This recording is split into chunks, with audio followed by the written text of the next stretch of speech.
ভ্রমণ করলে অভিজ্ঞতা বাড়ে, আর সেটা যদি হয় ট্রেনে তাহলে তার কোনো কথাই নাই। আমরা ঢাকার থেকে এখন টাঙ্গাইল যাওয়ার উদ্দেশ্যে রওনা হয়েছি। টাঙ্গাইল যাচ্ছি একটা কাজে, আরও কয়েকবার যাওয়া হয়েছিল। দেখেন, দেখলেই চোখ জুড়ে যেতেছে। কি সুন্দর দৃশ্য। হ্যাঁ, গ্রাম আমাদের বাংলার কি সুন্দর ধান ক্ষেত, সোনালি আঁশ বলা হয় এগুলাকেই বোধহয়। এই যে দেখেন, এই যে মাঠটা, এটা বোধহয় একটা দিঘি ছিল, বর্ষাকালে এখানে জল থাকে।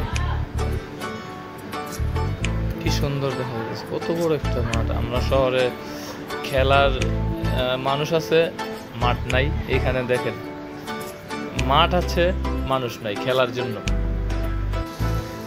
তারপর দেখেন, এই যে এখান থেকে কি সুন্দর একটা বনের মতো পরিবেশ, জঙ্গল দেখেন, চারিদিকে শুধু গাছ আর গাছ, কত বড় জায়গা।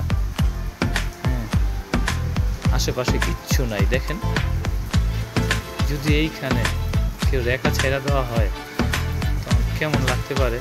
আমরা তো সুন্দরবন দেখি নাই, আমি সুন্দরবন যাই নাই, কখনো দেখি নাই। তো আমার কাছে মনে হচ্ছে জঙ্গল যদি এরকম সুন্দরবন আর না জানি কত কিছু হইতে পারে, তাই না?